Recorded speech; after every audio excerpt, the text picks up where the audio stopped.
तो hello everyone, कैसे आप सभी। आई होप आप सभी अच्छे होंगे। तो आज हम डिस्कस करने वाले हैं अलजेब्रा एंड नंबर थ्योरी, जो आपको बीए सेकंड सेमेस्टर और बीएससी में पढ़ाया जाएगा मैथ्स।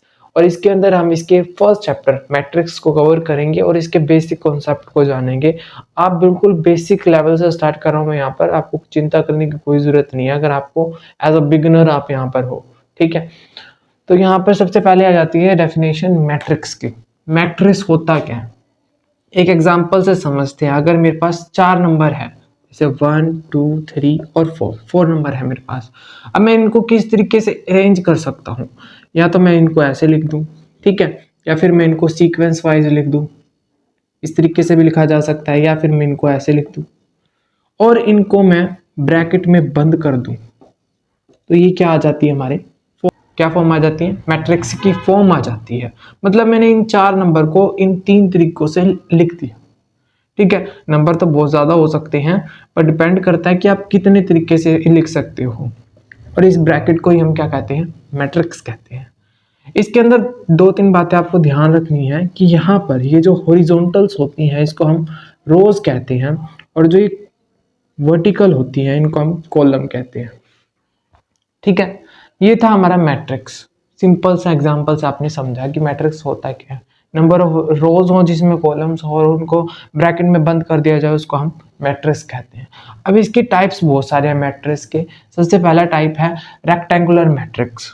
रेक्टेंगुलर मैट्रिक्स होता क्या है, और एक और मैं आपको बात बता दूं, जैसे यहाँ पर 1 और 2, 1 2, और यहाँ पर 2 ही रोज हैं और 2 ही कॉलम्स है, तो इसको हम कैसे लिखेंगे, यहाँ पर लिखेंगे 2 रोज हैं और 2 कॉलम्स हैं, उसको हम m मल्टीप्लाई में 2 लिखेंगे, m क्रॉस 2 लिखेंगे, सॉरी। ठीक है, अब यहाँ पर आ जाता है रेक्टेंगुलर मैट्रिक्स क्या होती है, जिसके रेक्टेंगुलर मैट्रिक्स की डेफिनेशन होती है number of rose not equal हो नंबर ऑफ कॉलम से। मतलब रोज कॉलम के इक्वल नहीं होनी चाहिए। तो एक एग्जांपल लेते हैं ताकि इस चीज को हम अच्छे से समझ सके। जैसे कि 2 3 ले लिया, यहाँ पर 4 5 और 6 और 7। ठीक है, यहाँ पर रोज कितनी है, 1 2 और 3। यहाँ पर 3 रोज हैं और कॉलम्स कितने हैं, 2 कॉलम हैं। तो मतलब रोज अलग है और कॉलम अलग है। तो ये हमारा किसका एग्जांपल हो गया, रेक्टेंगुलर मैट्रिक्स का एग्जांपल हो गया।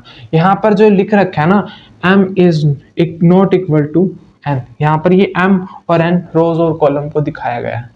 ठीक है, आई होप आप सभी को इतना तो क्लियर हो गया होगा कि मैट्रिक्स क्या होती है और रेक्टेंगुलर मैट्रिक्स क्या होती है। अब इसके बाद हम देखते हैं कि स्क्वायर मैट्रिक्स क्या होती है। देखो, नंबर ऑफ रोज और नंबर ऑफ कॉलम्स जहां पर इक्वल होते हैं उसको हम क्या कहते हैं, स्क्वायर मैट्रिक्स कहते हैं। इसका क्या एग्जांपल बन सकता है, देखो अगर हम 2 यहाँ पर ले, 3 यहाँ पर ले, 4 यहाँ पर ले, 5 यहाँ पर दे, रोज कितनी है इसकी, 2 रोज है, R1 R2। कॉलम्स कितने हैं यहाँ पर, 2 हैं। मतलब नंबर ऑफ रोज और नंबर ऑफ कॉलम्स यहाँ पर बराबर है। इसको हम ऐसे लिख सकते हैं। तो ये किसका एग्जांपल है, हमारा स्क्वायर मैट्रिक्स का, जहां पर नंबर ऑफ रोज और नंबर ऑफ कॉलम्स इक्वल होते हैं। फिर हमारे पास आ जाता है third, diagonal matrix. I hope आपको डायगोनल शब्द का अर्थ पता होगा, पर नहीं पता तो हम एक बार फिर से पता कर लेते हैं। ठीक है, ताकि और चीजें हमारे पास क्लियर हो जाए। देखो डायगोनल्स होते क्या हैं, डायगोनल्स होते हैं इस तरीके से। मतलब अगर मेरे पास एक ये रेक्टेंगल है ना, तो इसको थोड़ा अच्छे से कर लेंगे, इस तरीके से कोनों को मिला दिया जाए तो वो लाइन हमारी क्या होती है, ये लाइन हमारी क्या कहलाएगी, डायगोनल्स कहलाएगी। पर अब यहाँ पर हम तो क्या पढ़ रहे हैं, मैट्रिक्स पढ़ रहे हैं। तो मैट्रिक्स का एक एग्जांपल लेते हैं। यहाँ पर 2 3 4 5 6 7 8 7 6, ये रैंडमली नंबर ले लेते हैं। ठीक है, यहाँ पर डायगोनल मैट्रिक्स क्या होगी, इसके डायगोनल्स यानी कि ये और ये 3 नंबर, ये होंगे इसके क्या होंगे, डायगोनल्स होंगे। और डायगोनल 0 हो भी सकते हैं और नहीं भी हो सकते, यानी कि यहाँ पर मैं एक की जगह 0 लगा भी सकता हूँ और नहीं भी लगा सकता, ये मेरी इच्छा है। तो ये क्या होगा, ये हमारे पास डायगोनल्स होंगे। पहली कंडीशन समझ में आ गई कि डायगोनल होते क्या है मैट्रिक्स के अंदर। फिर डायगोनल्स के अलावा जितने भी नंबर है वो 0 होने चाहिए, यानी कि ये जो नंबर मैंने लिखे है ना, तो ये सारे के सारे क्या होने चाहिए, 0 होने चाहिए। ठीक है, तो इनको 0 कर देते हैं। पहले मैंने आपको डायगोनल का मतलब समझाया और फिर डायगोनल मैट्रिक्स को बताया। ठीक है, इतनी सी बात थी। अब यहाँ पर आ जाते हैं हम नेक्स्ट पर, स्केलर मैट्रिक्स क्या होती है। देखो, ऑल डायगोनल्स आर इक्वल, जितने भी, इसी को कॉपी कर लेते हैं यहाँ पर इसमें क्या होगा, कंडीशन ये है इसके अंदर कि जितने भी डायगोनल्स होंगे वो सारे के सारे सेम होंगे, यानी कि 2 है तो 2 है। यहाँ पर अंडर रूट 2 भी आ सकता है, जरूरी नहीं है कि 2 ही है। ठीक है, मतलब कुछ भी नंबर आ सकते हैं पर होने वो चाहिए सेम। तो ये हमारा किसका हो जाएगा, स्केलर मैट्रिक्स का एग्जांपल। फिर आ जाता है आइडेंटिटी मैट्रिक्स। आइडेंटिटी मैट्रिक्स में क्या होता है, आइडेंटिटी मींस 1, कि जितने भी डायगोनल्स होंगे वो 1 होंगे।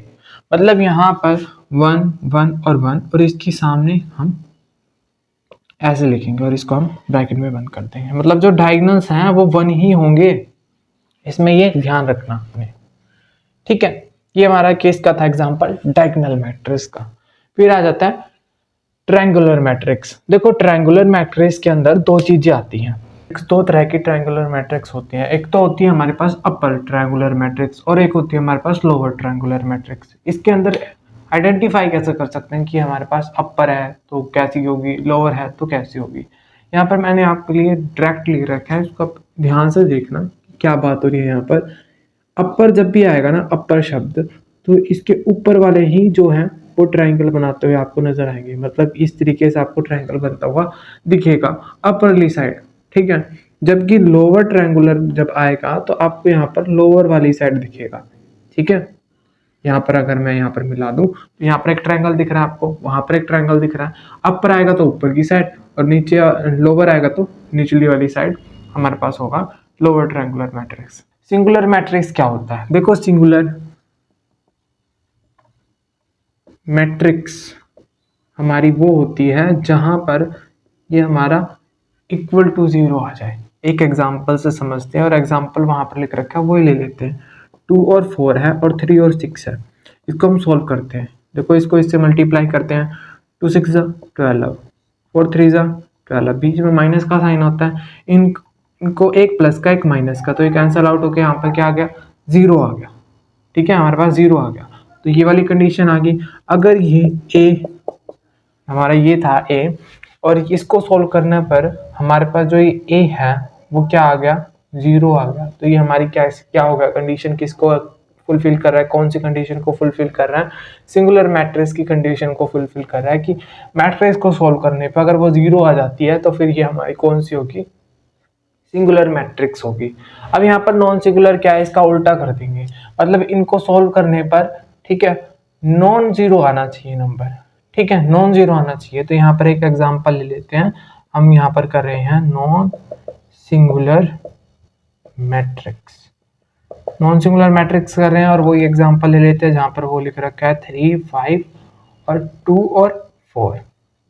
अब इनको सोल्व करते हैं, 3 4 12, 5 2 10।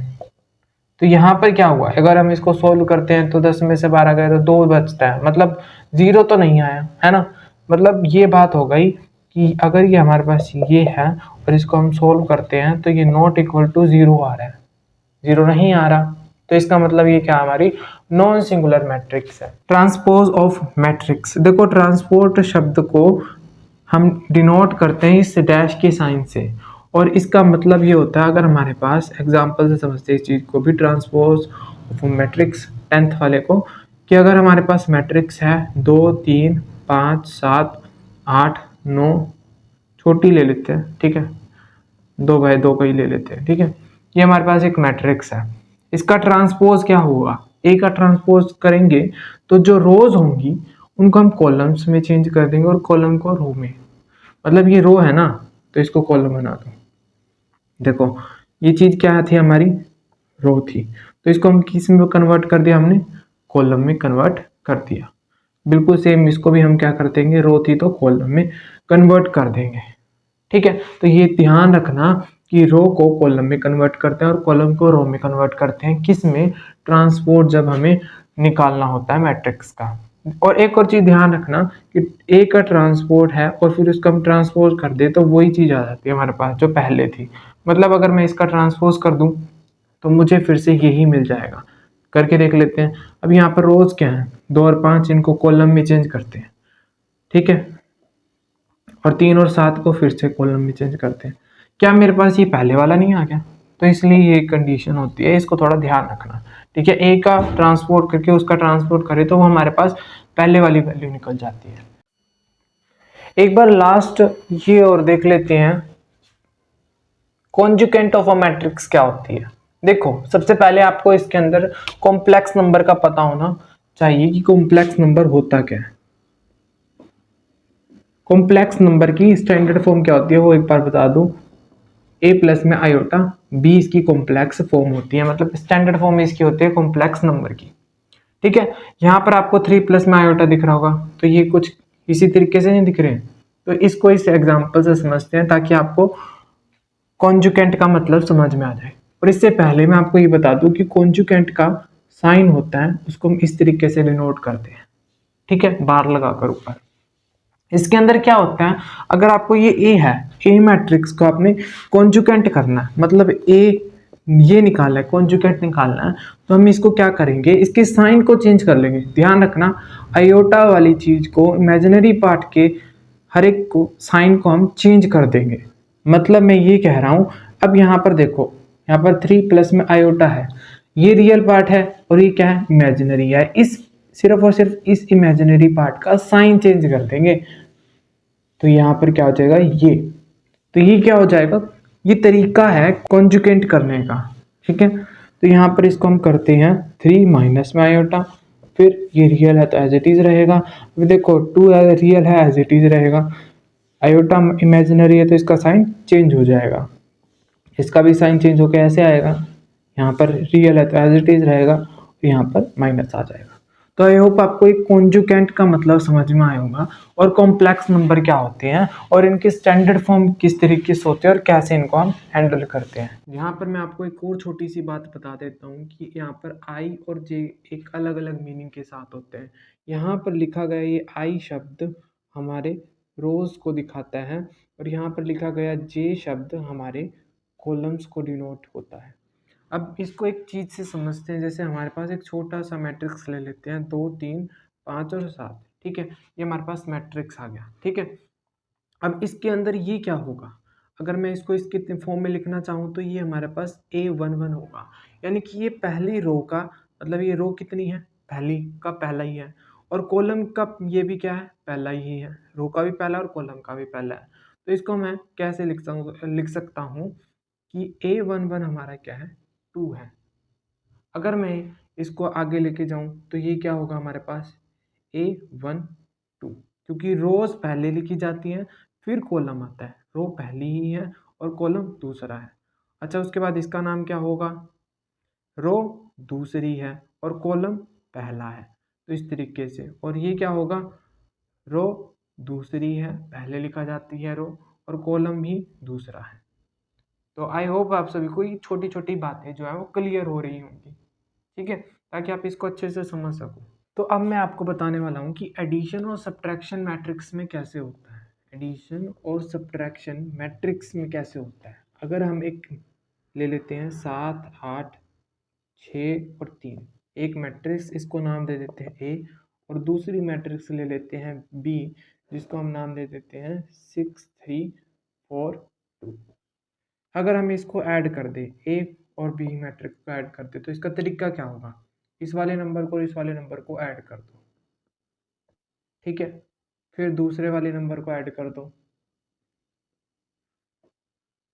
फिर इसको और इसको ऐड कर दो, ठीक है। अब मैं डायरेक्ट लिख देता हूँ, ठीक है। ऐड करने के बाद क्या आ जाएगा हमारे पास, 10 आ जाएगा।